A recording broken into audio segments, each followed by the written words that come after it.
ரவி ஒருங்கிணைப்பாளர் கடலூர் மாநகர பொதுநல இயக்கங்களுடைய கூட்டமைப்பு.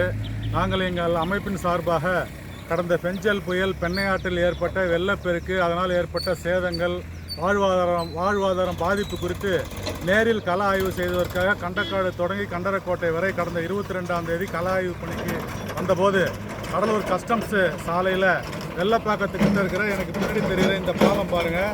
இந்த பாலம் வந்து 2 பக்கமும் வீரல் இல்லை, 2 பரப்பும் துண்டிக்கப்பட்டு மேலே அந்தரத்தில் இருக்குது. அதில் மிகப்பெரிய கனரக வாகனங்கள் பெரிய டேங்கர் லாரியில் கூட போயிட்டுருக்கு. மாற்றுப்பாதைக்கு இங்கே வச்சிருக்கிறாங்க, கவர்மெண்ட் அரசு மாற்றுப்பாதைக்கு இங்கே சாலையை வந்து செட் பண்ணி சீரமைச்சு வச்சிருக்கிறாங்க. ஆனால் இந்த சாலை திறக்கப்படவில்லை. இதையும் வந்து நீங்கள் வந்து தடை செய்து வைத்திருக்கிறார்கள். ஆக இந்த சாலை போடப்பட்ட நோக்கம் என்ன, இதுக்கு எவ்வளோ செலவாச்சு?